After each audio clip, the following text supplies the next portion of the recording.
The victim is actually just the brokenhearted. And I think one of the challenges with personal growth is that we're too quick to say, don't play the victim. There's a difference between actually being a victim and playing the victim. Kylie Ryan is a globally recognized mindset coach and emotional intelligence specialist with over 2 decades of experience. The highest frequency of the drama triangle is Christ consciousness. Yet each of these archetypes are just qualities of a wounded heart. The rescuer is the bleeding heart, and the aggressor is when you've just guarded up your heart. This is actually the heart trying to heal itself. To the degree that you go, I'm not an aggressor, I'm never an aggressor, I'm only a good person. Right. Your ego has constructed this story of yourself and you're not recognizing, because then you're wearing that aggressor in the shadow. That it means that some part of your unconscious mind is resonant with that scenario, and that scenario exists to help you become free. To the degree that we are unable to inhabit any corner of the triangle is the degree that we are not free. What is the cost when a human being keeps forcing life instead of trusting life?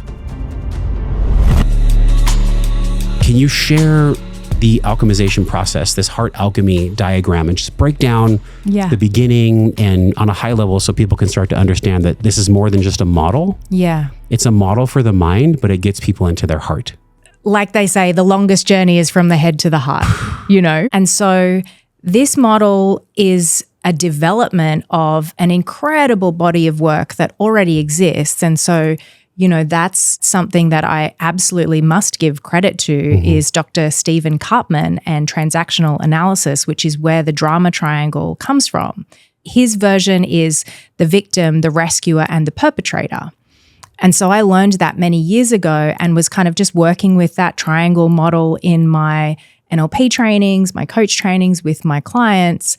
And there was one time, maybe I think it was about 10 years ago, I was in a training and I was like drawing it up on the whiteboard, and I kind of usually drew it with the triangle, you know, the kind of base at the bottom like a pyramid.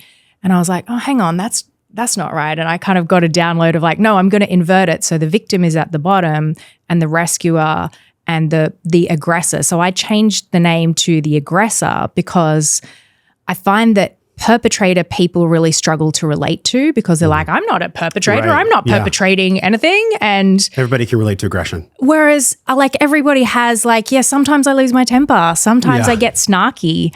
You know, sometimes I'm a bit passive aggressive in my you know? Yeah. And so whereas everybody I find that I've come across has an easier time relating to aggression or the ways that they express aggression rather than the perpetrator. And so that's one of the ways that I swapped it out. But his body of work is incredible. And so as I was teaching this, I had this scenario where 2 of my students were actually in a bit of a drama triangle in the room, and they had been kind of working with each other. And one was a, you know, really go-getter, businesswoman, you know, kind of a little bit in force in her own life, but, you know, eager to learn and very ambitious and driven. And the other person in my training was, you know, a stay-at-home mom who was kind of, you know, looking for self-empowerment and was kind of a little bit shy and very caring and very, you know, wanting to do right by her kids, but depleted and kind of coping in all the ways that people cope. Yeah. They were kind of sparking off each other in different ways. And so I was teaching it. I'm like, how can I teach this in a way that's going to really serve both of these people? And so that was the first unfolding of the model. And I've had these kind of key pivot points where I feel like the model has just kind of almost flowered open through my life over the last 10 years. And so as I was teaching it, I was like, oh, okay, so how do these archetypes relate to each other? So just as a little aside, an archetype is like, I like to describe an archetype as like a cookie cutter of power. You know, and so you know, like a cookie cutter, the shape is the shape, and you know, you could have a blueberry cookie or a chocolate cookie or a shortbread cookie, and you put the cookie cutter on, it's the same shape. And so the shape is the archetype. That's the transpersonal or universal context of like a mother, a father, a firefighter, a doctor, a nurse. It's like that's the shape of that dynamic. And then we have our personal context, our personal like experience and our stories and our feelings and our, you know, all of the things that are our personal experience of having a mother or not having a mother or, you know, all of those things. And so as I was working with these archetypes and teaching it, I was thinking, okay, how can I teach this in a way that helps people to get outside of that cookie cutter and really see it from that kind of higher perspective? Because the usual advice is just notice when you're in the drama. Right. You know, just notice it. And then you're already starting to be out of it. And that's a good first step. But it doesn't take you all the way through to be like, well, what do I do instead? Yeah. You know, what do I do instead after I've noticed it? What do I do now? And so I brought in, as I was teaching it, I have just been an absolute thirsty student for knowledge, and I have accumulated a giant folder of certifications in coaching and meta coaching and neurosemantics and auric healing and, you know, epigenetic health coaching and all these different things. And so as I was teaching it, I was like, oh, there's specific traits that run in a pendulum. And so the pendulum from the victim to the rescuer is the traits of ownership and responsibility. And so the victim has too little ownership and responsibility, maybe because it's been taken from them, you know, like their agency has been taken away, or in, you know, as I'm using it, it's in a personal growth context, right? So it's for people who are not in active trauma, who are not in actively violent situation. This is for individuals who are in a, you know, safe situation and want to, you know, be more empowered in their lives.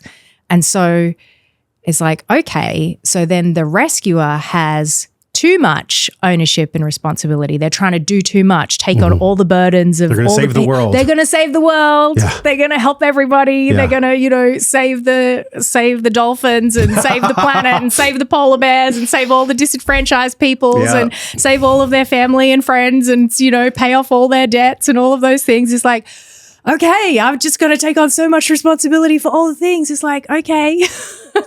And that's the rescuer, right? It's like taking so much ownership and having so much care for everybody else. But what happens then with the rescuer is that you end up becoming the victim of your own compassion and you don't care for yourself in that process. You're so busy caring for everybody else and trying to look after everybody else that you don't care for yourself. And so then the line between the rescuer and the aggressor is the line of empathy and care.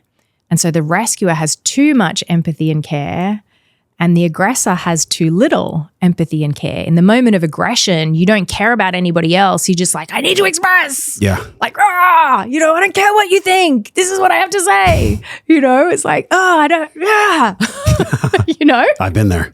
I've been there. Yeah. I've been there too. You know, this has come out of many tears and many, you know, distortions and things where I've messed up as well. Well, and I want to share with the audience, like, we all float between these. We all Aggressor, float between these. Victim, rescuer. It's like a wobble board. I mentioned this in your training. It's like we're standing on a wobble board. It's like a it's wobble never board. going to balance itself. Like we get to balance it. That's the journey. So that's the work. That's the whole part. That's the journey. Yeah, that's the journey. So just to finish the triangle, so the line between the victim and the aggressor then is the line of confidence and assertiveness. And so the victim has too little and the aggressor has too much.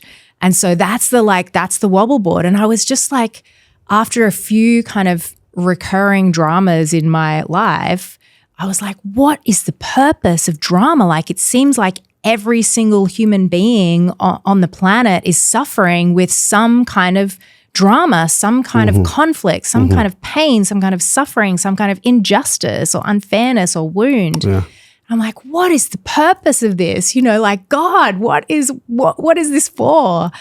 And so I've been really sitting in that question and how do we alchemize this and how do we turn this into something positive? And so then the next unfolding was realizing that each of these archetypes are just qualities of a wounded heart.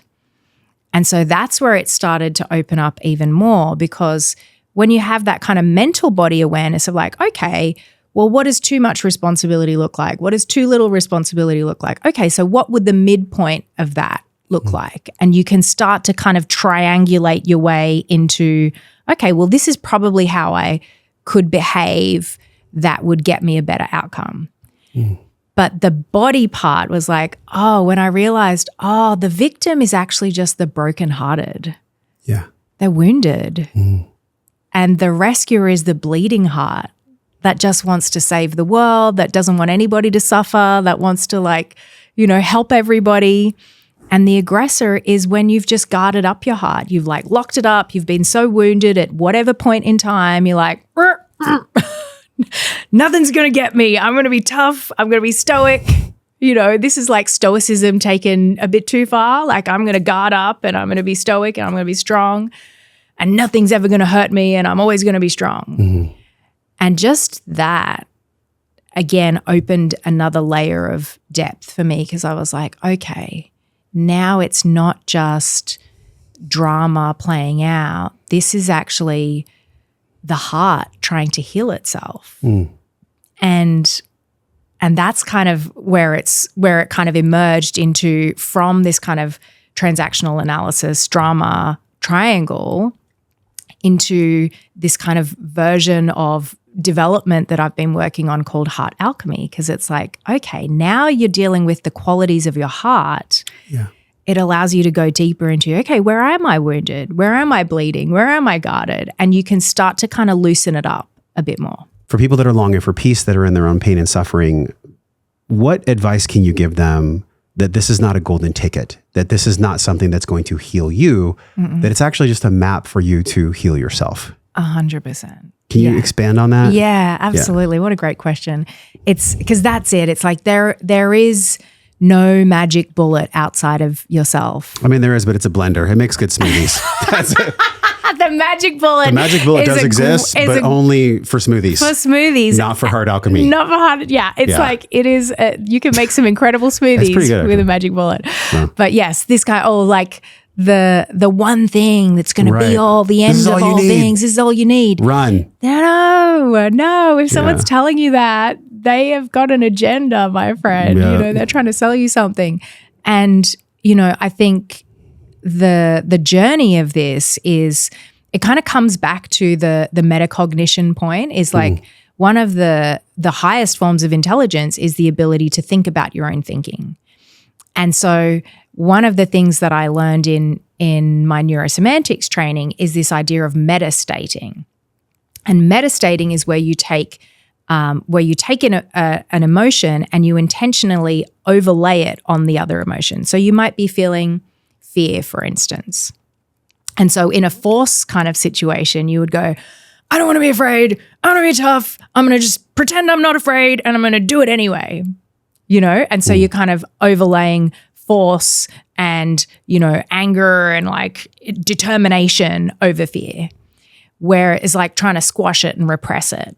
Whereas when you overlay acceptance and acknowledgement onto any emotion, even if it's deeply uncomfortable, like shame or humiliation or jealousy or spite, you know, even if there's like some really snarky, nasty, uncomfortable twist in the gut kind of emotion, if you can accept it and go, okay, I'm just feeling this way now, and this is just a bunch of sensations in my body, and if I can breathe with this, it will pass.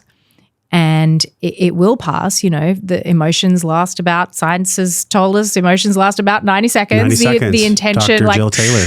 Yeah, right. The wave of the peak and the trough is like, if I can just be with this and accept it, then I can soften through it. And this is kind of where I think about heart alchemy is kind of like emotional yoga. It's like lean in, you know, in yoga where you sometimes you have to do you do a pose because it's a part of the, you know, the asana sequence, and you're like, oh, this is so uncomfortable and my hamstrings are hurting and I'm sweating and I don't think it's, you know, I don't look cute. Right. Another up dog. Another up dog. Yeah. Oh, I'm dying here. You know, and it's all the asanas is to kind of loosen you up and to limber into the places where you're tight and your fascia is all, you know, bunched up and tight and dry and whatever. And so I think of this like emotional yoga. So leaning into the places in your heart that are uncomfortable, that are painful, that are tight, that are all locked up. This is so good. So in a pose in yoga, especially like, I think it's called, what's the yin yoga where you hold a pose for 3 minutes? Yeah. I don't know if you've ever done that. I did yin yoga all through my pregnancies. Listen. Intense. It's not yin like it's easy. No. Okay. It's yin like you actually must surrender into it, because if you don't, it will own you. Yeah, it will own you. It's like a 3-minute pose where you're like just resting on your side. The reason I'm sharing that is because the wave that you mentioned is really big. I want to go into that wave with you, because this has been a continuous wave of learning for me of like how powerful breathing is when I'm feeling an emotion. It's what drove me, I think, in 2016 to meet Mark Divine. It's what made me have the Breathe program. It's tattooed on my arm in Italian. Like, glorious. Oh my gosh. How important has your actualization of your own breathing mechanisms in your body and in your trainings when people are going through the wave? Because we tend to go like this, right? It's Which like, is bracing. When I'm in rescuer, aggressor, or victim, I'm typically holding my breath, right? So that's a clear sign that the wobble board's keeled over. Yeah. So how much has that informed you in your own body and in your own life of the dance? Yeah. But then also in your trainings and with your clients, like give us the real truth on like how important is breathing and cueing and somatic experiencing of the breath? Because to me, it seems like nothing works unless the breath is happening. Yeah. Breath is life, right? It's like you don't need to be held underwater very long before you start freaking out. All you care about is breathing. You're not thinking about your mortgage when you're under the water, right? Yeah. I mean, you mentioned check before, like the pyramid, right? It's like the breath is the base. You know, that's the most important thing. Yeah. My husband is a surfer, and we've been together now for 23 years. And we met as musicians. And so to come into your breath question, I was training breath before I even knew I was training breath because I grew up, my mom is a singer. And so I learned like deep diaphragmatic breathing when I was a young child because I did opera singing training. I'm a soprano. Not a very well practiced one now. I kind of left the soprano training behind. Is that the low or the high? That's the high. That's the high, okay. Yeah. So there was a point where in my singing training where I started to sound, like there's that opera kind of voice. It's like big vibrato and big kind of powerful. Big powerful sound. Yeah. But I wanted to be a pop singer. And so I was like, oh, now I'm starting to sound like an opera singer no matter what I sing. And so I need to kind of shift it up a bit. And so when I think about it though, the incredible gift that I had in learning diaphragmatic breathing as a child to sing, because if you don't breathe well, you can't sing, you can't hold the notes, you can't do what you need to do, you can't perform. And so I kind of learned at a very young age, almost at an unconscious level, that breath is essential to being able to perform in life and to be able to do what you want to do. And then I was also like blessed to grow up, like I said, riding horses. And so my mom's a horse rider and a singer. And so I learned that, being in a good, like when you ride a horse, you've got to have your back straight and you've got to be sitting and you've got to have your arms and your elbows. I can see you on the horse right now. Can you see it? Yeah. Right? It's You're like on the horse. I learned to ride dressage. And dressage is the prancy horse riding. Oh. Dressage is the prancy horse riding. Yeah. And so you've got to like have a very strong spine and strong breath and like strong, holding the horse and guiding it where to go, but also, subtle. And so I had these two kind of pivotal moments growing up where it was just kind of through repetition, through writing, through singing, that I learned about the kind of strong spine and the breath and holding yourself with a strong posture, which of course gives us your spine can work correctly and your cervical spinal fluid can do what it needs to do. And, later I learned that means that your chakras are more aligned when you're just in a good posture. And so those parts of the breath training were just kind of innate to me. And then I went and did, when I was in my study all the things, I went and studied, I did a breathwork certification with the incredible Dan Brule. Dan Brule. I love Dan I've Brule. interviewed him. He's such an embodied teacher when it comes to breathing. Incredible. Wow, he's got that cool hair too. Oh, yeah. He's got that incredible hair. He is such a good guy. And so I was introduced to Dan through one of my spiritual teachers, Yvonne Delafleur, who has been an incredible guide and gift in my life. And so I did the basic kind of practitioner breathwork training, which was a 3-day breathwork training. And, Dan leading the group was incredible. And so he taught us kind of the crash course in all the different breathing methods. And oh my gosh, Josh, at the end of the breath training, we had this partner exercise. And I was partnered up with someone who has become a friend and colleague of mine, but I didn't know him at the time, ex-military guy. And we were partnered up doing this partner breathing and, supporting each other through a 20-minute breath work practice. And then at the end, we'd done this partner breath work practice. And, have you done where it's like your hands start to feel enormous and you start to feel yourself as a huge being of energy? Yeah, also the tetany where your hands kind of shrink as well. Yeah. And your mouth puckers. Yeah. There's energy running through your whole body. There's all sorts of energy running. Yeah. So I had this experience where I was my hands feel like they're this big, like they're just giant balls of energy. And this other guy was like, do your hands feel really intense right now? And he was like, yes. And I'm like, yeah, me too. He's like, do you want to just sit and hold hands? And I was like, yes, I do. So we just sat there kind of cross-legged and held hands. And it was the wildest, Kundalini energy, absolute release. And so I was like, holy moly, this breath work is intense and so cool. So I kind of have done some of the training in that of the breath work, but you don't even need to do the training because you're already breathing. I know. You're already breathing. So it's just bringing mindfulness to the breathing that you're already doing. I remember Dan, when I interviewed him, I haven't thought about this in a long time. He said when his son passed away and he got the call at the airport. And he said, the first thing that I did was I just went straight to my heart and I just started breathing and I just started grieving. Yeah. He just went right to it. Yeah. And I was thinking, that was, I think 5 years ago, I interviewed him in LA. Wow. But at the time I was like, how do you do that? I want to have emotional mastery like that. Yeah. To be able to lose a son, knock on wood, I'm not attracting that. Wow. The power of being able to be in truth about what's happening. Yeah. And to let the truth hit you. Yeah. And to not resist it. Yeah. That I think is part of your heart alchemy process. 100%. And I think the big question mark for most people on earth, I'm curious your take on this, is there's a fear of what might happen. Yeah. And it robs us from a moment of what's happening. Of what is. Yeah.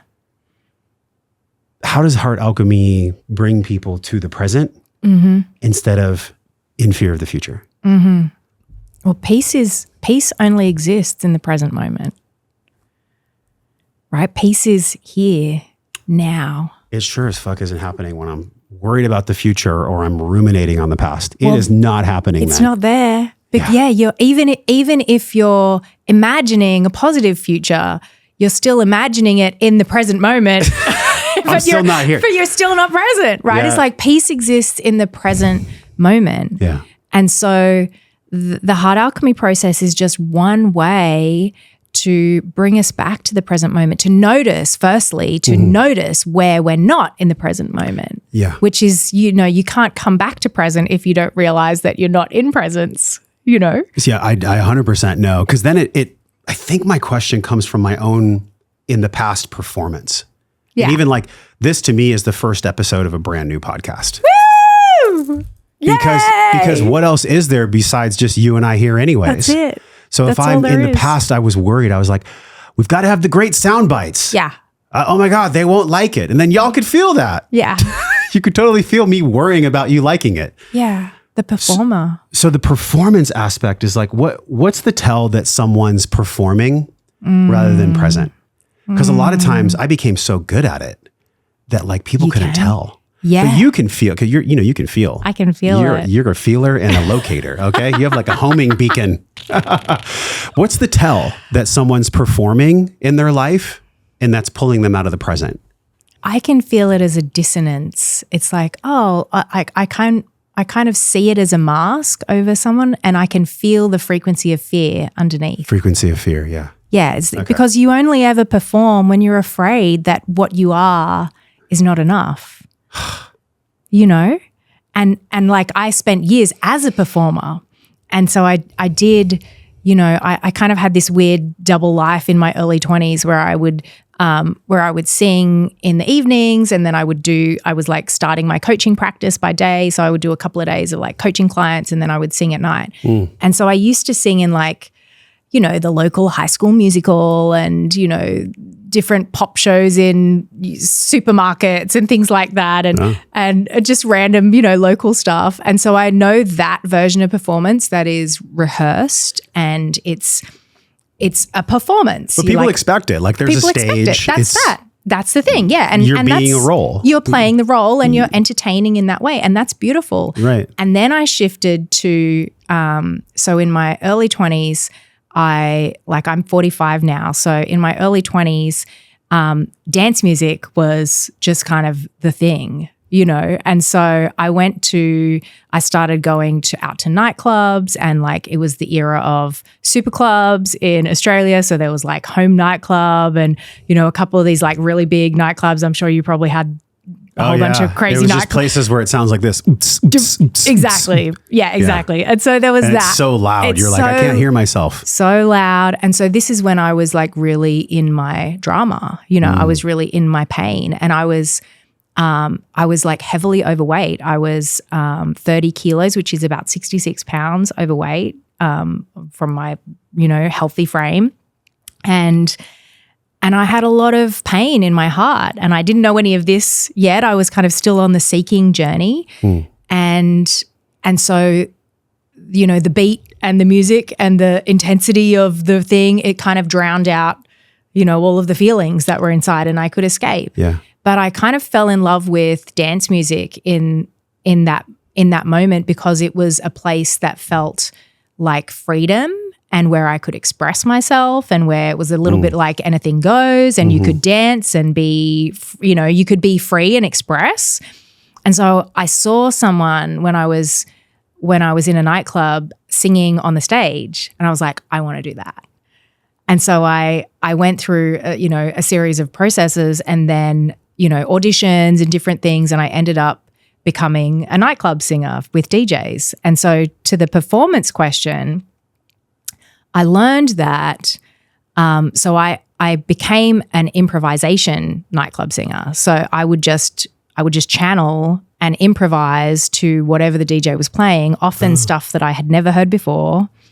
And so to this kind of question of like the rehearsed performance versus being fully in the moment, I again had this like incredible training on releasing the masks and letting go of the performance and just feeling the music and tuning into the present moment, because you can't improvise if you're thinking about something else, or you're worried about the crowd or anything like that. And so I had this incredible training ground for using my voice to bring healing to a crowd, and just kind of channeling. And also healing yourself. And healing myself, because it was like I was up on the stage, I was being seen, and I was healing, and I was like living my truth in that moment, and it was glorious. Was that decision of your soul to find singing, you believe or know, connected to the voices when you were a child?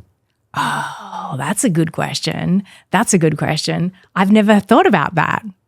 But yeah, absolutely, because it's like learning how to channel that energy. Right. Because I know now, or like I believe now, no, I know.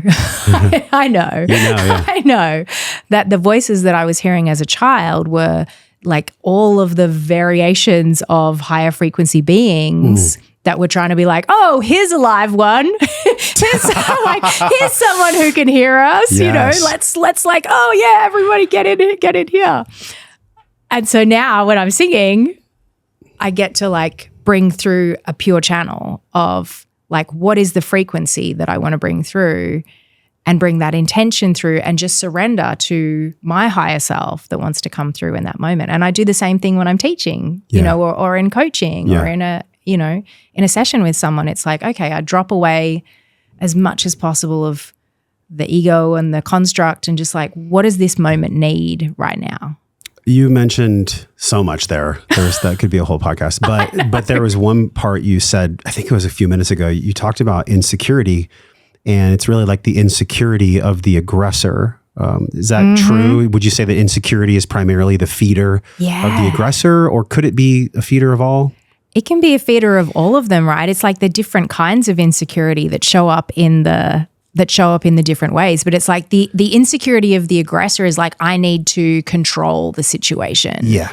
So that I'm not found out as not enough. There's a threat of some sort. Or there's a threat of some sort. Or I need to be a certain way in order to be safe. Yo, I can remember like episode number 10 or something. You guys can go back. It was with this guy named JC Santana. And I remember I was back before I did video. And I was sitting there and I had all my notes. And the guest corrected me. He was like, actually, no, it's this. And I remember I muted it. Freaking out. And I was like, what the fuck, Josh? I was screaming at myself because I was in such aggression. I was so in pride about like messing up that I had to mute the episode and scream off the microphone. I haven't even thought about that memory for so long. Wow. I look back on that version of Josh and there's been such a massive transformation.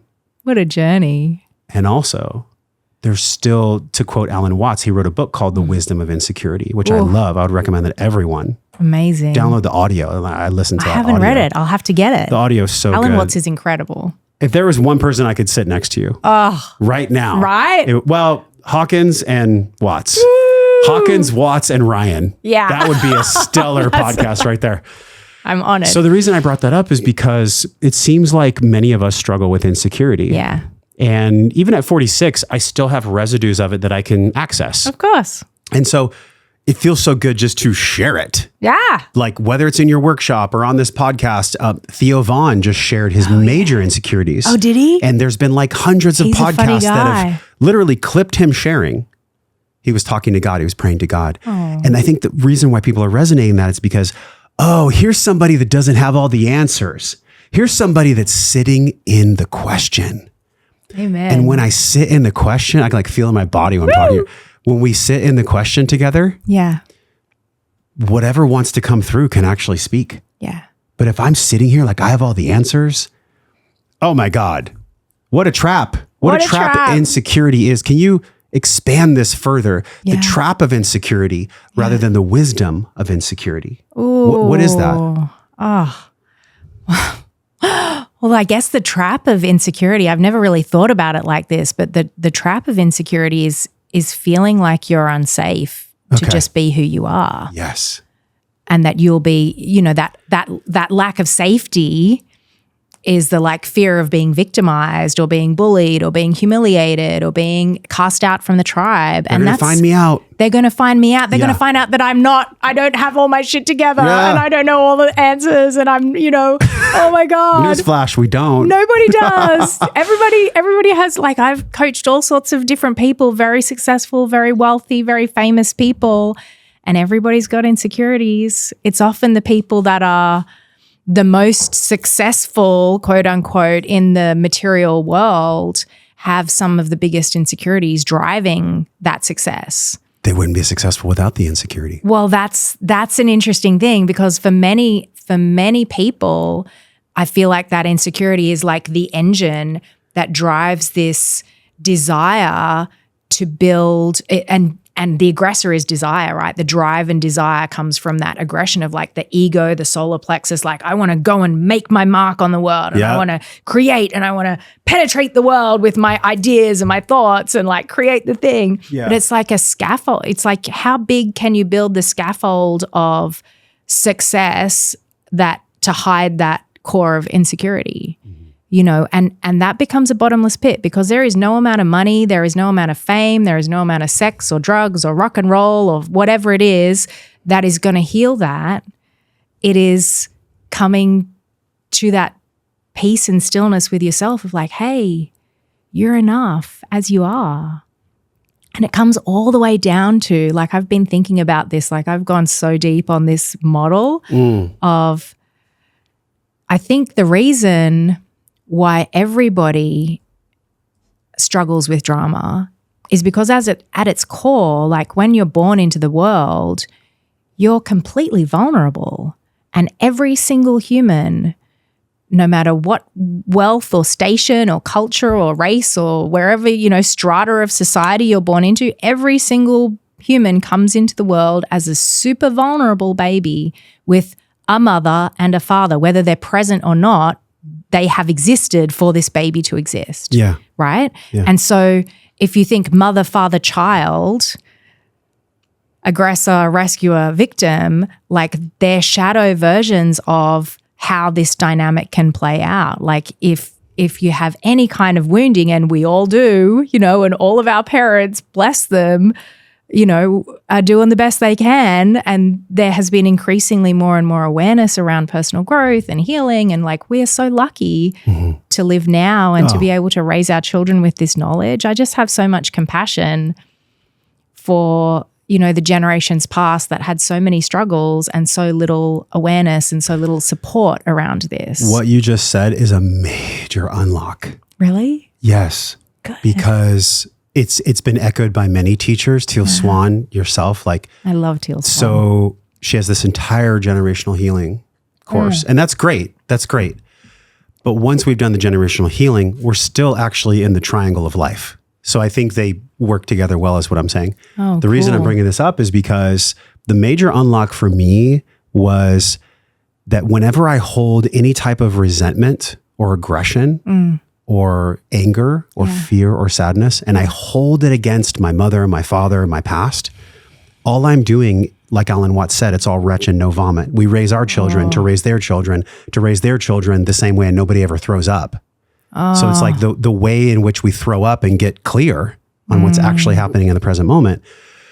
The major unlock is to love the past and to be able to be grateful that they went through what they went through without podcasts, without the internet, without the luxuries. We're so fucking spoiled. We're so spoiled. We're and so fucking spoiled. It's like, my God, the fact that we can even do this is such a blessing.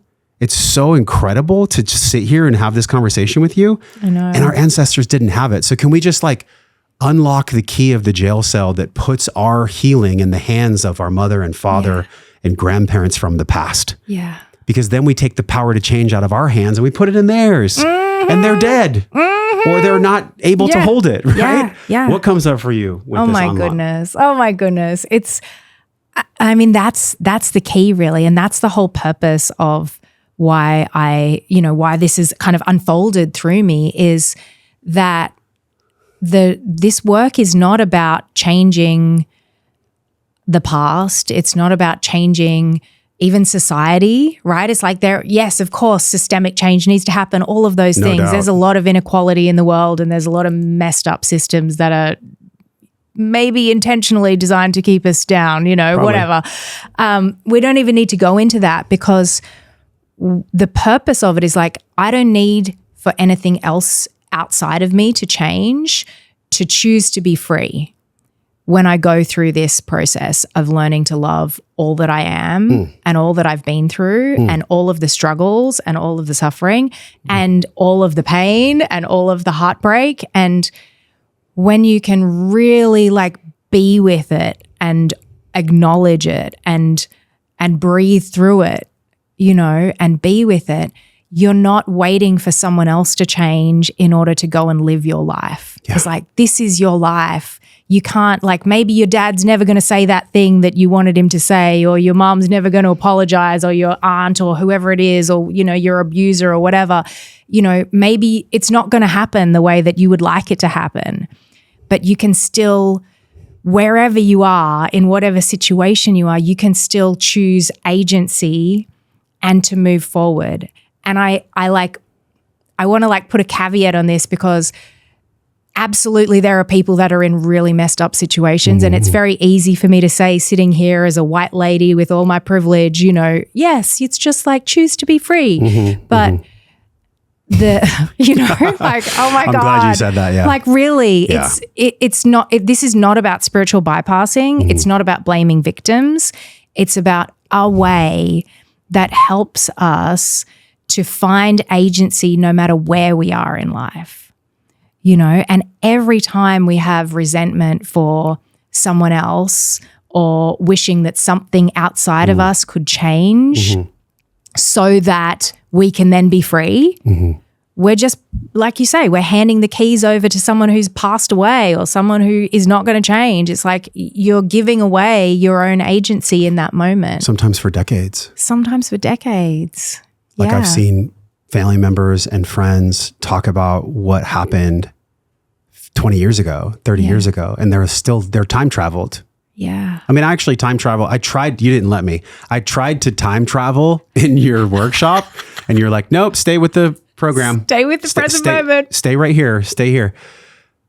These time travels that we go on, I think it's the opposite of flow. I wrote down the word flow. Yeah. You talk about force and flow in your work quite a bit. Yeah. And I'd love for you to paint a clear picture of what is the cost when a human being keeps forcing life instead of trusting life. It's such a dynamic that I think like so much of the world puts us into that place where the ego runs the show.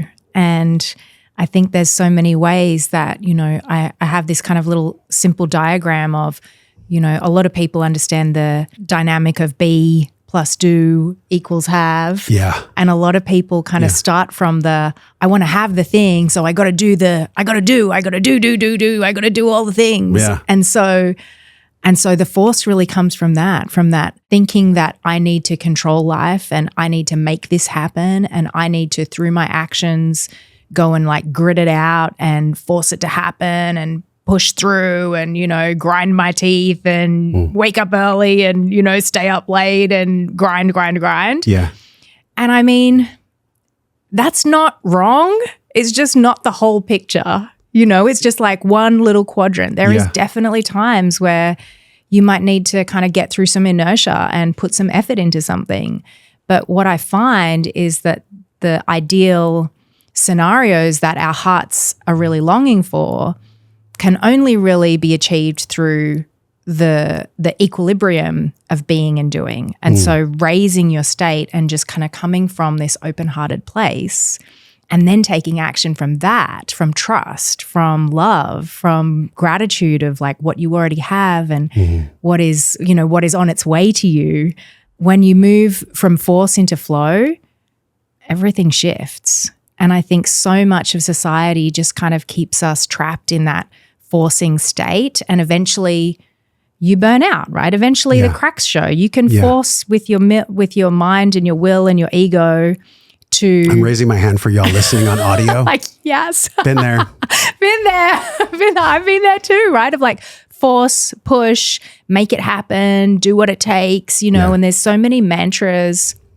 There's so many mantras inside capitalist society that force us outside of our natural rhythm and put us into this scenario where, it feels like it's life or death. And for many people, it is life or death. It's like you got to pay the mortgage, you got to feed the kids. And so, I don't want to diminish that there are a lot of people in a situation where they might have to force themselves to do things that they don't want to do to survive. But it's really like that's the survival programming.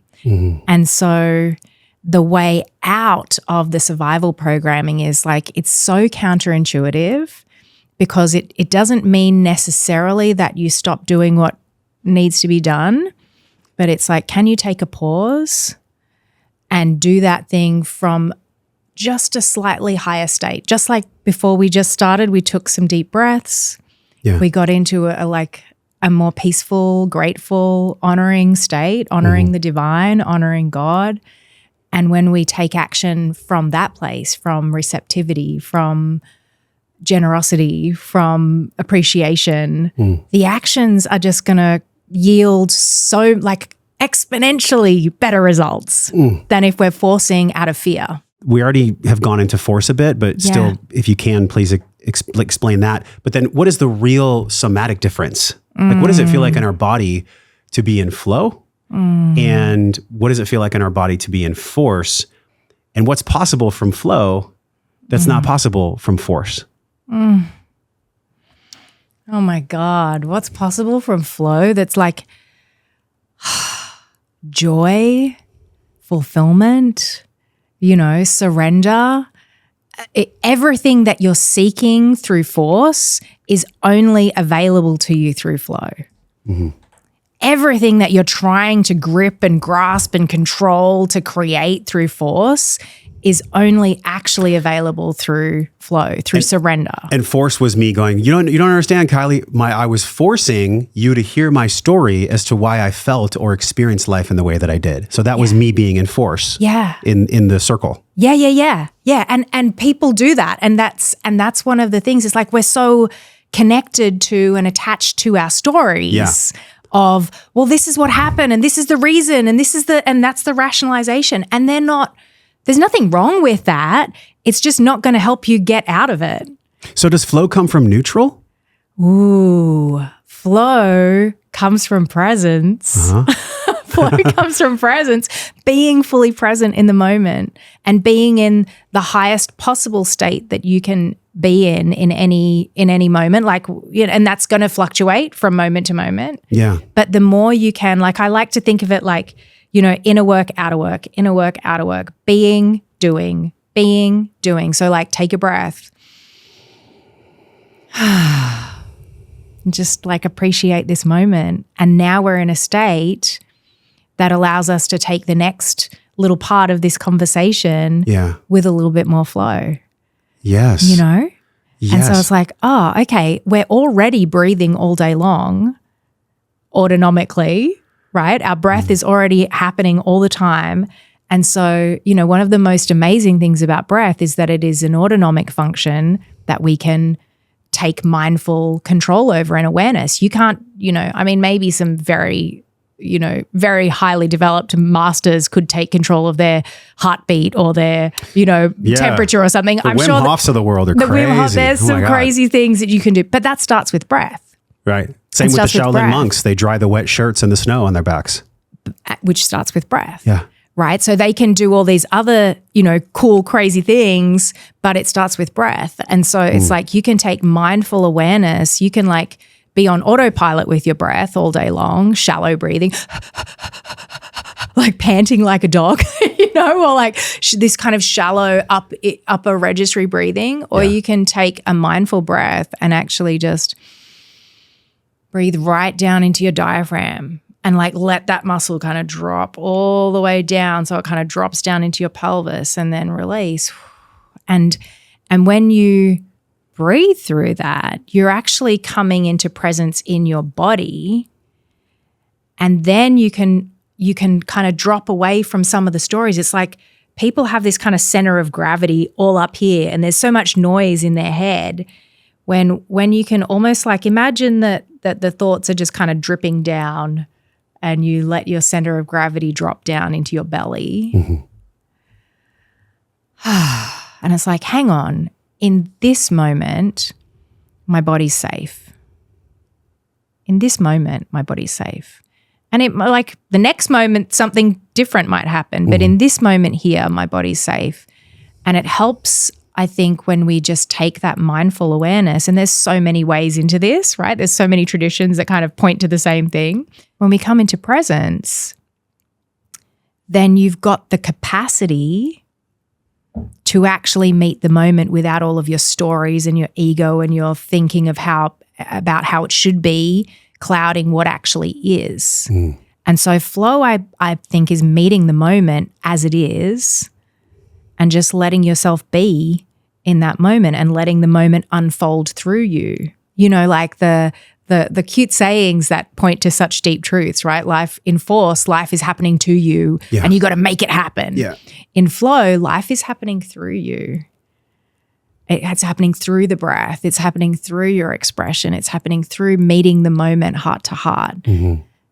Yeah. It's there's so many ways that we could talk about this. And in the same way that your model is constantly moving, right? Yeah. There is no fixed state in the model. No. Because a fixed state would be force, right? So if I'm fixed on, this is interesting. If I'm fixed on time traveling to share with you why I feel the way that I feel, Yeah. I'm actually not in flow and I'm not in the present moment.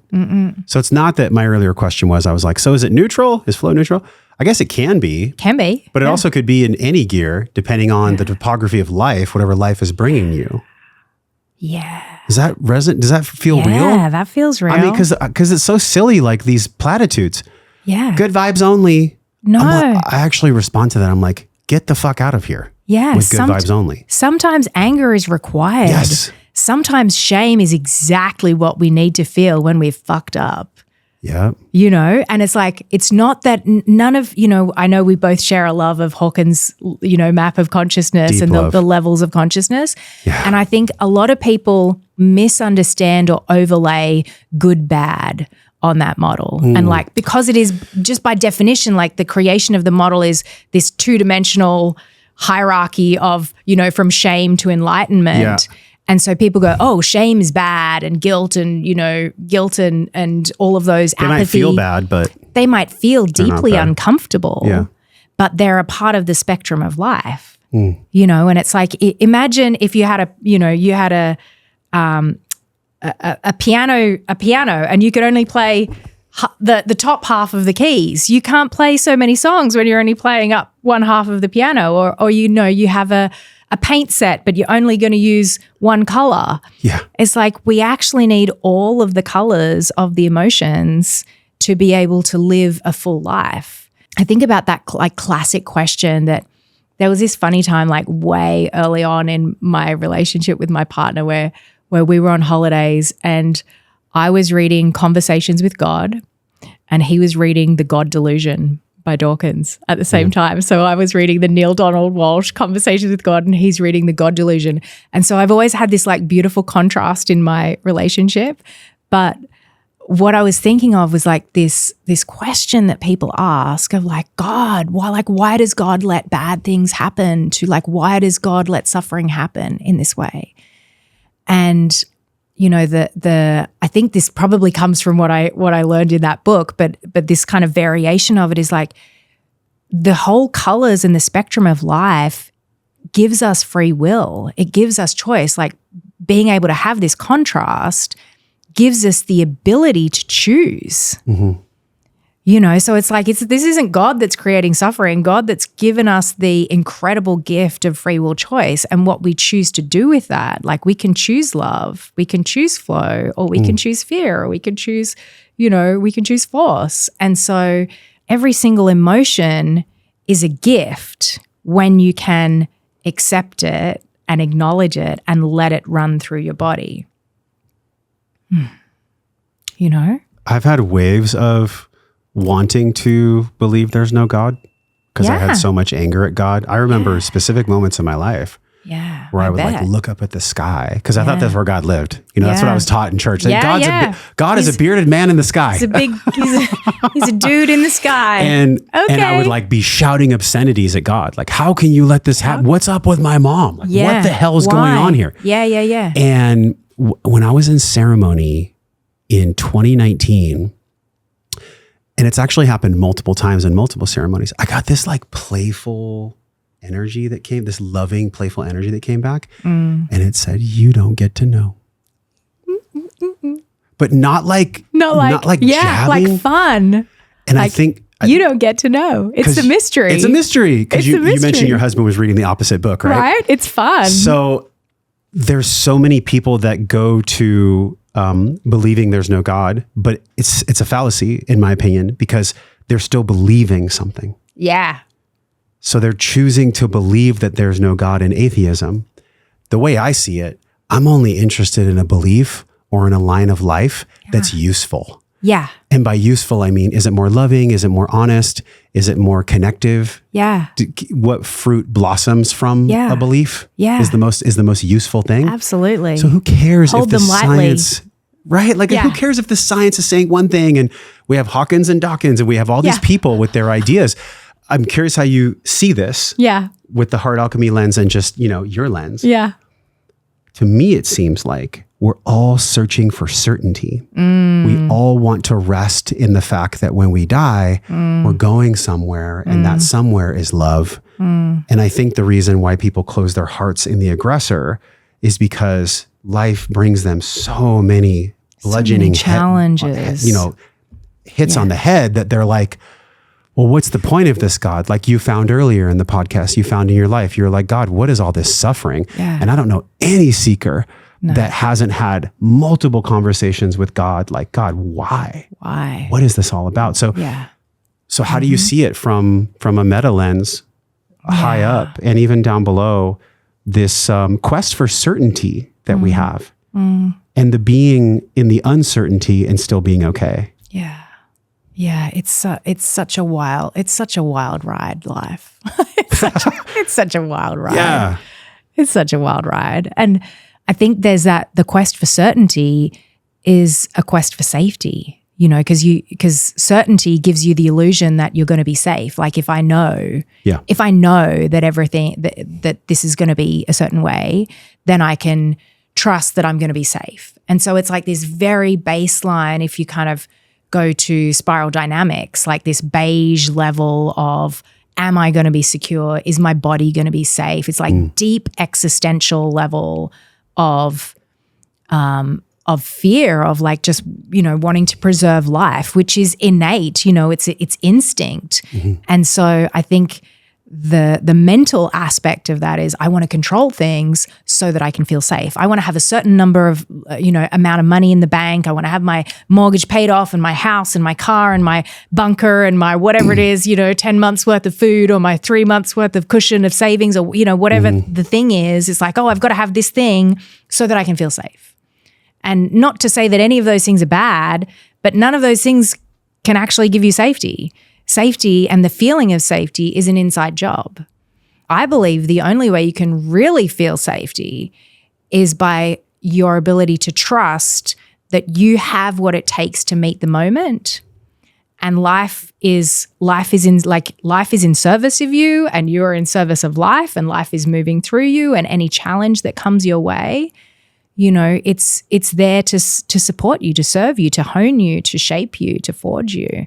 And that's not easy while you're going through it. That's hell hard, that's awful. That's awful while you're going through it. It's awful. And so like it's, that life makes sense in retrospect. It's so hard sometimes to go through these things without that knowledge. And so you have these moments of like, God, why is there so much suffering? Yeah.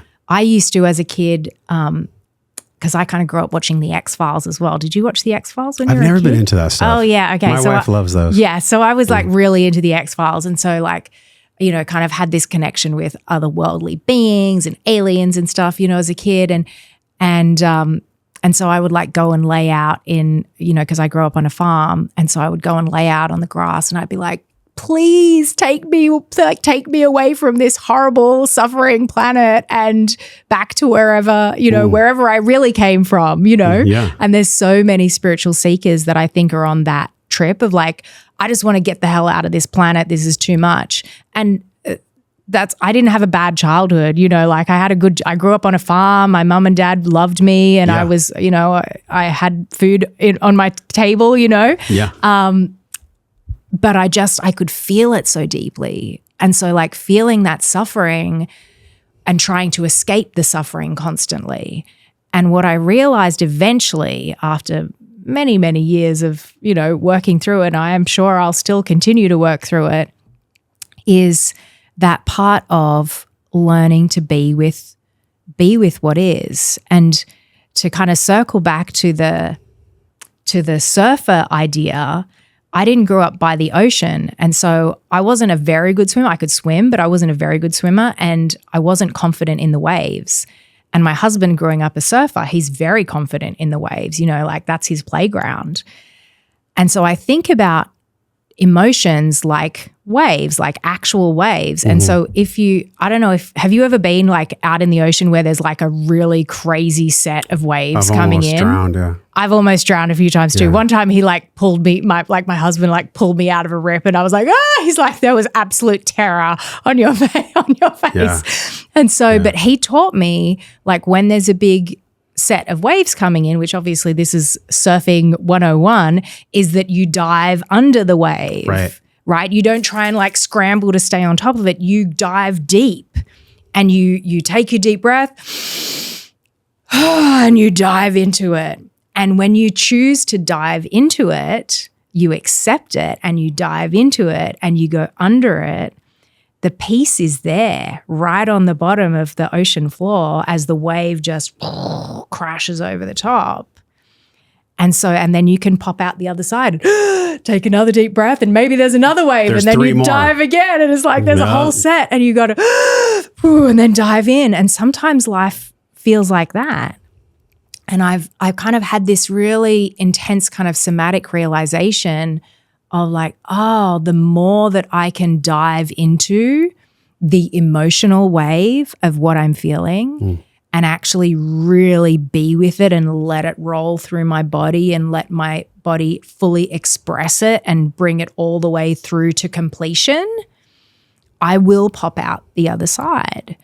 And I kind of think about emotional waves like that is like when you really dive into it and you come out the other side, there is always some kind of gift that comes on the other side of that, whether it's a small realization or just the knowingness that you're going to be safe on the other side of it and you will come out the other side of it. Even if you're held under for a really long time, you're going to pop out. But the more you try and scramble and avoid the feeling, the more you get washing machined and spun around and like the wave dumps you and you get all sand in your hair and you come up like, you know? Oh, yeah. So I think of it like that. And so many of us, I think, repress emotions and go, I don't want to feel that. No, that's too uncomfortable to feel. No, oh no, I didn't do that. I don't want to look at that. And I'm just going to put that in a box and shove it down and hope that and I did that for many years with a few things, you know, it's like, oh, I'm just going to put that in my box of things I don't want to look at. And it's almost like, I think of it now like, imagine if the postman's coming and he's knocking on your door and he's got a gift for you, but it's like wrapped in this ugly brown paper. And he's like, knock, knock, knock, knock, knock, knock, knock, knock, knock. He's just going to keep coming back, trying to deliver that package to you. And the package is the emotion. And whether it's shame, whether it's guilt, whether it's frustration, whether it's anger, whether it's fear, the more we can actually accept it and acknowledge it as this is a useful data point. Like this is one of the ways that I've explained this to kind of more analytical people. Like, you know, you track all of this data, like you track all of your spreadsheets and you track your ROAS and you track your cost of acquisition and you track all of these things, all of your different things. Like, what if you tracked your emotional state and just like took that as a useful data point as well? Like this is your body giving you some data points. And so that's like, oh, okay, then they're kind of translating it into a way that they can understand. You're meeting them where they are. Meet them where they're at. Yeah. Meet them where they're at. It's like, this is a data point. Your body is in a certain frequency. Let it roll through you. This is why there's thousands and millions. Yeah. There's millions of like self-help books, so much. Amazon bookstores, all this. So much. It's because all these books are addressing people that'll resonate with the book based on where they are. Yeah. Like I even think about Ryan Holiday's book, you know, Ego is the Enemy. Yeah. Which I completely disagree with. I think that the ego is not the enemy. Ego is not the enemy. He's very deep into like stoicism and kind of more the hardening. Like the hardening. Up. And we see this in entrepreneurial circles too. We see a lot. Andy Frisella and David Goggins, like, you know, harden up. Don't be a pussy.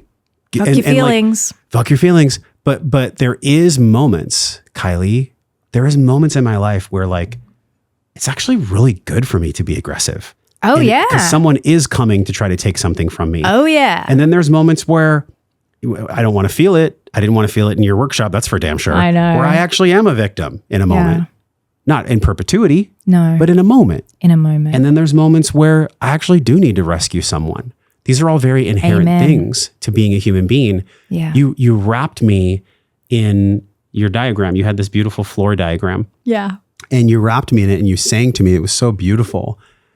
And you shared with the class that the Christ consciousness is the culmination. It's actually the fruit that's blossomed from all 7 pieces of your work. I'd love for you to share that because whether you're an atheist, whether you're a Christian, whatever you believe about life, there is a grand order that we're all doing our best to make sense of and to feel. Yeah. And I think you've done a really good job of these 7 points. The fact is that this is Christ consciousness, and Christ consciousness is all of these things. It's all because of these we wouldn't things. be able to live here on earth and be a human unless we were having a human experience. Can you explain what Christ consciousness means to you and how these 7 points are the Christ consciousness? Yeah. It's like they're an entry point to the expression of it, like all the different pieces. It's like, I think I used to I have this one is the Merkaba. So it's. And can you share with people what the Merkaba is? The Merkaba is a star tetrahedron. So I'm kind of a little bit obsessed with sacred geometry as well. Like I know you, I know you're into your geometry too. It's just a reminder. It's like just a reminder, you know, like they're fun tools to remind me. Yeah. I don't need any of them, but they're fun. And it's a fun thing to be able to kind of have a little reminder there. Yeah. So the Christ consciousness piece, like I think to your point of, sometimes I do need to be aggressive and sometimes I do need to rescue someone and sometimes I am the victim. And I think one of the challenges with personal growth is that we're too quick to say, don't play the victim. We're too quick to say, oh, you're just whining now. You're just complaining. You're being a victim. Like get out of being the victim. And there is absolutely validity to that saying, but there is a time and a place, you know, without having fully experienced and grieved for whatever it was that was wounded in you in that moment, then you're just going to repress it and go, oh no, I'm not allowed to feel that way, or I'm no good if I feel that way, or I'm being insecure, I'm being, you know, all of the social conditioning, particularly for men, like don't be a sissy, don't like cry, like, you know, there's no crying in baseball. You know, right? Yeah. It's like the avoidance of emotions and the suppression of emotions causes us to kind of get all locked up about it. Yeah. And so one of the things that came through with the drama triangle for me was I was really leaning on because I find that in my work, I found that people tend to lean one way or another in the drama triangle. Like some people really lean rescuer. Some people really lean into aggressor and avoid the rescuer. Some people really lean into victim and, you know, avoid the other pieces.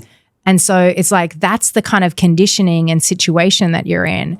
And so I kind of really had this wounded healer pattern running for a long time, which is rescuer, victim, you know, help save the world, heal the world, and like then, you know, do it at my own expense. And I was missing my aggressor. I didn't know how to be in my own desire and drive. I didn't know how to be in my own forcefulness and set clear boundaries with people. And so I had a series of scenarios in life that really like smacked me in the face with that of like, hey, if you don't set some boundaries here, you're going to be in a bad situation. And so life just put me in this really uncomfortable business partnership where I really had to learn to set clear and direct boundaries. And I had learned, you know, I didn't want to, my dad had a big temper when I was a kid, Irish, you know, big temper, bless him. And so I learned that being aggressive or losing my temper was not a safe thing to do. And I didn't want to be like that.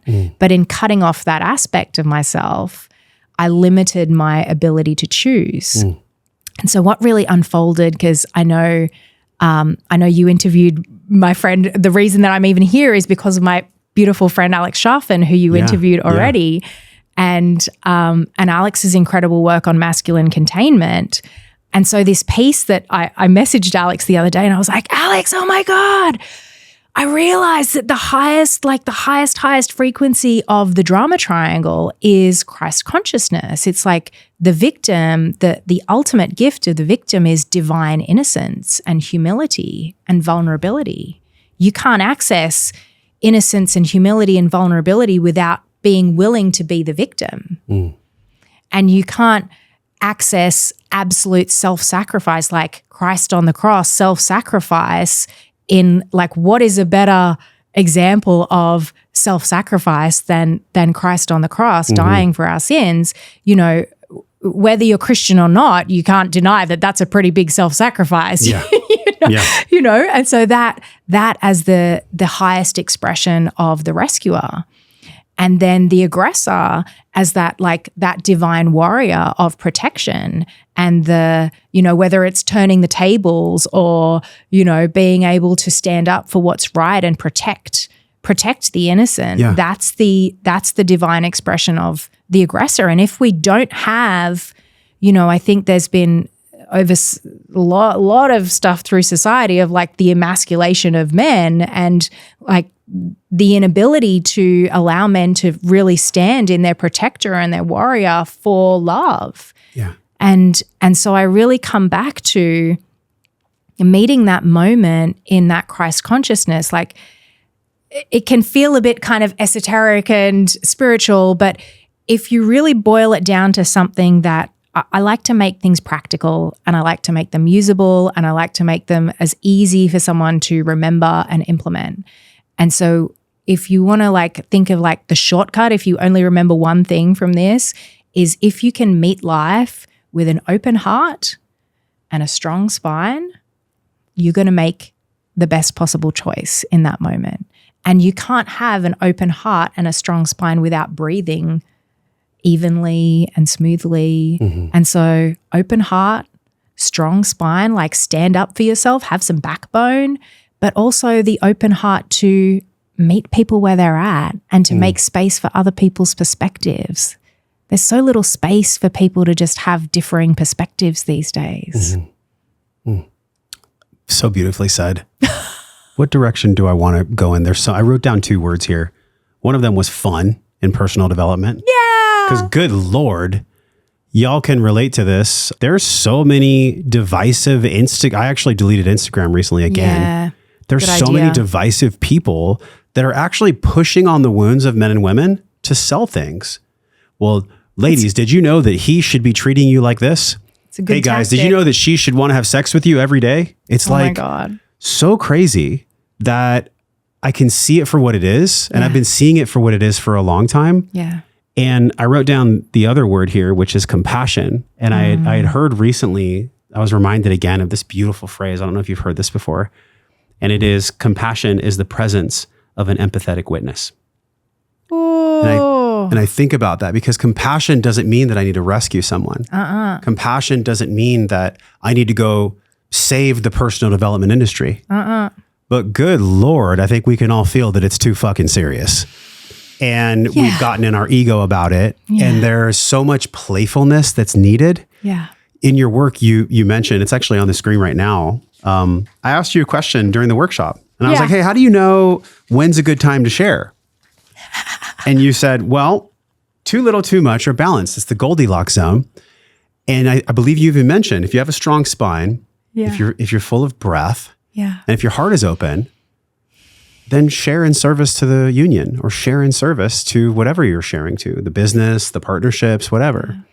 But it's this seriousness that feels like aggression in the personal development industry. And also the seriousness feels like the rescuer. And then of course, none of this could exist without the victim, right? Because they're the ones being aggressed upon and saved. So what do you make of this? And can you provide clarity for us to stop the pendulum, as you say? Yeah. Because in this diagram, there is always a pendulum swinging, but to the degree that it's going all the way over to the aggressor or all the way over to the rescuer or the victim. Yeah. To me, it seems like it's just wanting us to go back to peace and get out of the ego. And it's just this almost like a pendulum that just keeps repeating forever, forever and forever. So how do we not stop the pendulum, but how do we get the pendulum to at least be in peace more times than not? Yeah. Yeah, or like reduce the swing of the pendulum, Reduce the swing. It ain't going to be from listening to these divisive conversations on IG. If you think about polarization, which is what you're talking about, is like one side of one perspective is like, he should always be like this, or she should always be like this, or if he's not doing this, he's a bad guy, or if she's not constantly doing this, then she's no good for you, or whatever it is. And I mean, we don't even need to get into how polarized politics is here. It hooks into people's wounds, right? So then they're like, I feel met, I feel seen. but they're just feeding an empty hole. It's feeding the pendulum. And so the more, it's like to the degree that you are unable to see and accept the opposite side of your own perspective is the degree that you will be vulnerable to the pendulum, to being hooked. That's so good. Right? It's to that exact degree. Can you say that again? To the degree that you are unwilling or unable to see the other perspective is the degree that you are vulnerable to being hooked and being reactive and being sold to and becoming vulnerable to other people's ideologies. And that's when you're stuck in the triangle. And then you're stuck in the triangle. Yeah. Right? And so a big part of this work is really influenced by my work in the Spiral. I run a school for training practitioners in this kind of non-dual perspective, which you experienced in the simple, like the muscle testing of I'm okay with being an aggressor. Yeah. I'm okay with not being an aggressor. And this is like the boiling it down to the very simplest somatic expression of being okay with both sides. Because similarly, to the degree that you're not willing to lean into any aspect of yourself, you don't have freedom of choice, right? If you're unable to be aggressive, for instance, like I was in before kind of going through this work, I was unable to be aggressive and set direct boundaries with people, which I find like a lot of women are conditioned in that way. Be people pleasing, be kind, be soft, be like indirect in how you say things. And so then I found that because I was rejecting that part of myself, I was attracting in the world people that held that polarity so that it could show me what I needed to learn and what I needed to embody. And so then as I expanded and like, oh, okay, and I recognized, oh, all the times that I thought I was being a really good person by rescuing, I was actually also unwittingly in the shadow aspect, I was also being an aggressor. It was like I was manipulating to be seen as a good person. Oh. Or I was like stealing someone's ability to learn something through going through their own struggle, And so when you start to see, oh, I thought I was being a good person by rescuing and helping all the time. But actually my hidden aggressor was just wanting to be seen as the good person or wanting to be seen as the nice person or wanting to be helpful, because that's how I learned that I would create safety in my own childhood upbringing and what have you. And so it's like, to the degree that we are unable to inhabit any corner of the triangle is the degree that we are not free.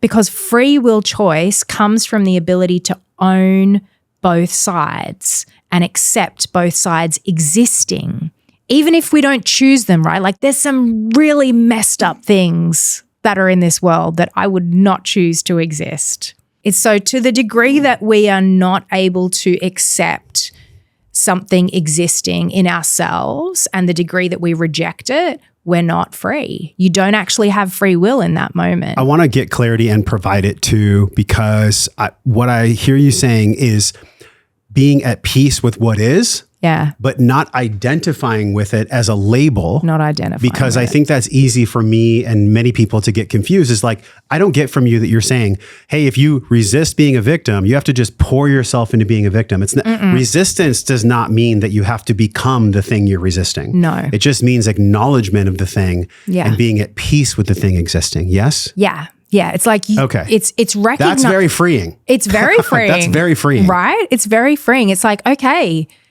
there are people that are currently victimized right now, all the time, in this moment. There are plenty, and God bless them. I hope they become free. It's that part of, it's kind of so tricky to explain in the nuance of it, because there's so many ways that people can misunderstand it and get triggered by it and all of these things. It's like, I'm saying that to the degree that you go, I'm not an aggressor. I'm never an aggressor. I'm only a good person. Right. I'm only a good person. I'm never mean. I'm so tolerant. I'm so caring. It's like your ego has constructed this story of yourself, and you're not recognizing, because then you're wearing that aggressor in the shadow. So if anything, here's something that I often say in my coaching is like, anything that exists in your life that you wouldn't choose to exist consciously, anything that exists that in your life that you wouldn't consciously choose, some part of your unconscious is resonant with that existing. Yeah. It doesn't mean that you're choosing to be in this awful situation if you are, right? But it means that some part of your unconscious mind is resonant with that scenario, and that scenario exists to help you become free, right? To help you become free. And there is like, I'm already thinking of like all the different ways that people can misunderstand this. F you, Kylie. Oh my God. What do you mean I attracted this abuser? This is not about victim blaming. Right. Like I really want to make that clear. It's not about victim blaming. Yeah. Because it's like if you have been victimized and you have been abused, the first part is just acknowledging that that happened and that is fucking awful and it shouldn't have happened, and being able to, acknowledge that part that feels victimized, right? And until you can fully acknowledge and grieve for that, which may take a chunk of time, then it's like there's a difference between actually being a victim and playing the victim. Right. And so I just want to like make that very clear that like Sure. we're getting into really like sketchy territory in terms of those pieces. So yeah, but this is real life. I mean, this is like the stuff that people grapple with. It is real life. Yeah. And it's like, if you need to grieve for the times that you were victimized, grieve. That's your work in this moment, is grieve and rage and be mad and dive into that wave of emotion and let it roll through you, and don't repress it and try and say, oh no, peace, love and harmony. No, like let the emotions move through your body and let them roll through your body, and there is an end to it eventually. And sometimes, unfortunately, some people have a lot of suffering in a life, and that's really hard. And I'm not denying that, but it's like the degree that you repress that and say, oh, I shouldn't feel this way, is going to still be the degree that you're stuck in that. Because the more, Carl Jung, you've got the big book there, what we resist persists. So like dive into those feelings and let them roll through and resolve and release, and then the spaciousness opens up within you for something new to emerge. I was feeling when you were speaking about epigenetics, and I can't let you go without talking about that. Come on. Because from an epigenetic standpoint, I just get the sense that the Native Americans were switched on. Oh, so the seventh generation principle exists for a reason that's been recorded. Yeah. And it's not just metaphysical or spiritual. I think it's actually very practical and scientific, because we look at all the studies that have been done on mice where, the cherry blossom study, and I've talked about this before with epigenetic transfer of either trauma or trust. So what is your take on this as it relates to heart alchemy? Because a lot of times, I even shared with you in your workshop, and I think people can relate to this, like, God, I wake up and I feel this way and I don't know why. And I've done all this work and I don't know why. Well, sometimes it's not yours. Like Mark Wolin says, it didn't start with you, but it can end with you. How much of epigenetics and energy, let's say emotional epigenetics, has informed heart alchemy as a window or a guidepost into essentially peace and healing? Because that's the end result of this work. Okay. So firstly, just shout out to Bruce Lipton, Dr. Bruce Lipton, amen. Thank you for such an incredible pioneering body of work. Yeah. And his book is incredible around, just understanding the bathing of the cells of what is the state and the emotion that you're in that bathes the cells to turn on or off certain genes, which is I think a lot of times people kind of throw around epigenetics and don't fully, for all of the audience, epigenetics means that you can turn on or off your genetic predisposition based on, the food that you consume, the thoughts that you have, the mindfulness states that you have, people you're around, whether you consume the news or social media or everything that is in your environment affects your state and affects your cells and affects how those cells express themselves and the genetics express themselves inside those cells. So emotional epigenetics, like when I think about I'm in a kind of quite an upbeat place now in terms of like my baseline you're pretty sparky. I'm pretty sparky, right? I like one of my like friends in high school, her mom used to call me Bouncy Kylie because I would just be like bouncing all the time, or like Smiley Kylie. Nice. But, you know, as this work was coming through, there was a period where I think I cried for 6 months. Like I cried and like there was this spot in the kitchen where I would go and like sit on the floor in the kitchen. That was my crying spot. And like my kids would come and like bring me tissues and bless them. And I was like, Mom's just really sad right now. And, you know, I had a good rational reason to be sad. Like I had some really intense activations of grief in my actual life. Like my best friend was dying from a brain tumor. My mom was also going through brain surgery for an aneurysm. And that was all. I was having business partnership issues. And, you know, I was going through that kind of existential crisis that people call midlife crisis, but is just like an awakening of like at 42, I was like, oh my God, what is it all about? And kind of questioning everything.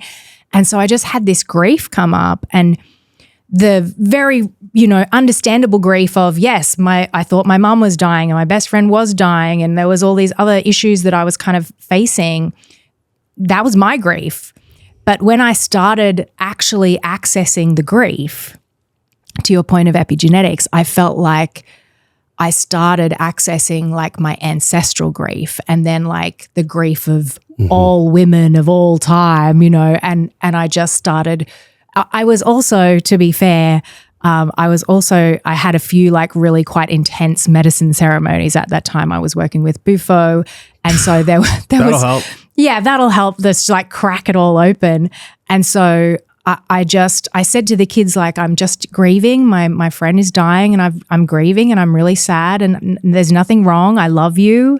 Like, it's going to be okay. I'm just going through a grieving period. And so I really reflect on that period as an emptying out, you know, and from that epigenetic standpoint, yes, there was my personal grief that I was emptying out, but through the doorway of my personal grief, it dropped me into the frequency of grief. Yeah. You know, and like serious, like really deep karmic grief. And, you know, for the astrological people, I had some, like, I've got gene key 47 a lot in my chart, and I'm a projector and all these other things. So it's like there's a lot of karmic stuff in my profile and in all the various profiles. But it was like there was just so much ancestral grief that wanted to move through me. And so by opening the door, you know, like kind of the diving under the wave thing, I was like, whoa, this is a really big set of grief waves I've got to go through. And it was the first time I kind of thought, oh, like, am I depressed? And then I was like, no, I'm not depressed. I'm just grieving. I'm really and I'm letting myself grieve. I'm not letting it move. I'm not, you know, squashing it. And so to the epigenetics piece, like, absolutely, we carry the unhealed traumas of our ancestors. Yeah. But we also carry their strengths. And their joy. And their joy. Yeah. And their gifts. And I think it's, you know, the more that you're willing to lean into the uncomfortable, this is the kind of paradox, right? It's like the more you're willing to lean into the difficult part of actually feeling all of the uncomfortable emotions, you deepen your heart's capacity, and you like clean out, you know, like clean out the heart and empty out all of that ancestral stuff and your personal stuff and your generational stuff of, like, you know, all of these things. And then you've got this clean slate, and there's so much capacity. And like now I'm able to access this incredible joy and gratitude, just like seeing a dewdrop slide down a blade of grass, or looking at a beautiful flower, or seeing my children's faces in the morning. It's like, this wellspring of joy that comes because I faced my grief. Yeah. And because I was willing to acknowledge the places where I needed to express my anger, and acknowledge the places where, I was the villain in someone else's story. Mm-hmm. And acknowledging the more that you can acknowledge all of it, the more capacity you have for joy to flow through, right? It's like you've opened up that doorway, and then you've got the space. And so I think that epigenetics aspect is like, I always trip out on words and the etymology of words. Same. And I think about wound, like the wound of like being cut, and then wound like bound. Mm-hmm. And so I think, okay, so every time there was a wound that was unhealed, your genes got wound with some trauma that needs to get unwound at some point. Yeah. And so this piece of like carrying the generations of all of that unwound stuff, all of those wounds gets to be unwound through our experience. And it takes so much courage to lean into that. And so that's the tipping point that we have, is like the willingness to have the courage to feel. Right? And everything good comes after courage. But courage can be, for some people, feeling like death. Yeah. Because why would I have courage to forgive? Because of the story that I'm attached to. Why would I have courage to move forward? Because of the story that I'm attached to. So it's this question. I had a guest on, I'm blanking on her name, but she was so good. She was this sweet, wonderful, powerful woman. Yeah. And she was speaking to me about beliefs, and she's like, why is the wrong question for your children? Because children's neuroprocessing is so different. Yeah. We speak to children as if they're adults because we forget at times. I forget at times. Yeah. Hey, buddy, like, why are you angry? It's what? What? And I What's had this going on for had you? this click that I want to share with you, because I was like, oh, it's the same for adults. When I go back and I go into epigenetics and I try to figure out why something happened, I'm on the wrong path. The path to peacefulness. And I got this in your workshop too. Yay. There was moments where I was like, wait, let me explain my time travel to you. It's not about why something happened. It's just admitting and being in the peace that it did. Like, it happened. So now just let me grieve. Let me be angry. Let me be sad. Let me move through all the things I get to move through. Yeah. So that I can come back to peace. Yeah. Because I know that's possible. And so to the degree that Josh doesn't feel his feelings, it's actually like, it's a big fucking cosmic joke. Do you ever trip out on this? Like, it's so simple. All the time. It's so simple, but we make it so complicated. Yeah. Yeah. This is just a game for the mind. This is a game for the mind to remember the stuff that our heart already knows. Yeah. And of course, it doesn't delineate from people that are in major suffering. 100%. And like, I'm sure the game will twist and turn for both of us, where we'll have suffering in the future. Somebody wrote on one of our videos this week. They were like, no, he's actually not true. They're talking about Stephen Young. He's not describing what we all are capable of, because in the world we know we're all capable of, something like there'd be no suffering. And I'm like, hold on. Like, we wouldn't know the other side of suffering unless we had the suffering. It's the contrast. We have to have it. Yeah. It's like part of the game. So I wouldn't be playing Monopoly and be angry at people who are winning, because then I would lose the game pretty bad. Yeah. So how do we treat life like a game is what I'm saying. Still honoring the emotions, the sadness, the things that get to be grieved. Yeah. But what's your parting guidance on the game? Yeah. I watched this documentary recently, and they were like, this guy, Marty, Life is Short. It's such a good documentary. And one of his friends was like, he's just really good at playing the game of life. Yeah. And I'm like, that's it. That's what we're all working on here, is learning how to be really great at playing the game of life. Really great. What's your take on that?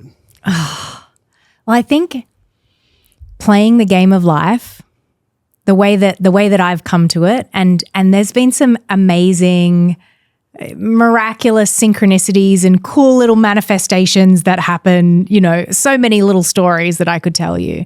But the best way to play the game of life that I've come across is to be as grateful as you possibly can be for everything that you already have, even if you don't have much, to be so grateful for what you do have. And I know there's many teachers that say the same thing in different ways, but it's like the more that John DeMartini's cool little, turns of phrase of like, what you appreciate appreciates. Yeah. It's like the more that you can be in that state of appreciation for what is, the more that you count your blessings, the more you'll get to be, the more you'll be blessed with. Yeah. And so that kind of playing the game of life is recognizing that life is moving through you and you are a co-creator of life. And that's what happens when we get out of the drama and we actually feel all of the feelings in all of the drama and we open our hearts, then we can start to recognize that we are a co-creator of our lives.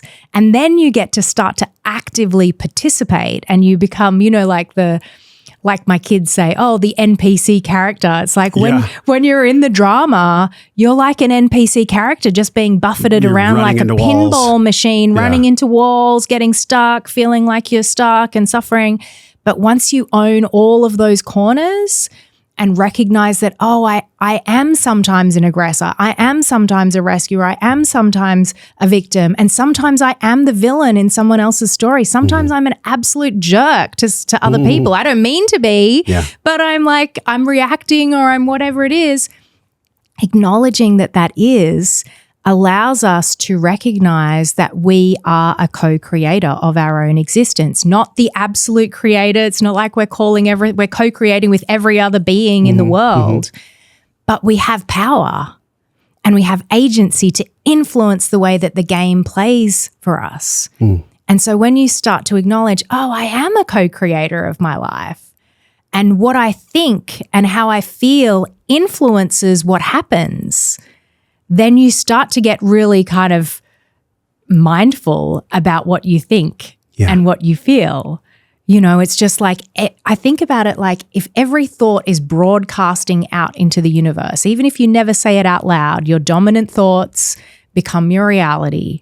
Over time, I have seen that play out over and over again. And your dominant frequency also attracts and magnetizes, like thoughts electric, feelings magnetic. You are an electromagnetic being. And so the more that you can be in the center of your own heart in presence, the more you actually become a magnet to what you truly want and what you love and what you appreciate and what you feel blessed by. But it's like, that's how to play the game of life. Is like, how is this? There's a line from Transurfing, which is one of my favorite books by this Russian philosopher, Vadim Zeland. And he talks, have you ever come across it? I went into it. I interviewed somebody on it. Yeah. And it felt like I took some things from it, but I left the majority of it. Okay. So it's like, take what's useful and leave the rest. Yeah, exactly. The part that I really take from it is anytime something that you think is bad or challenging has happened to you, is like, okay, how can I fully feel this? Let it move through and then go, okay, so where's the benefit in this? How is this serving me? And that sometimes is a bit difficult to ask in the moment if it's a really big thing. But in smaller things, it's easier to start with the smaller things. It's like, the train is late or it's raining outside and I wanted to go and, take my kids outside. It's easier to start small, start small and practice there. It's like, okay, how is this going to turn to my advantage? How can I be blessed by this? How can I feel appreciative of this thing that I thought was a bad thing?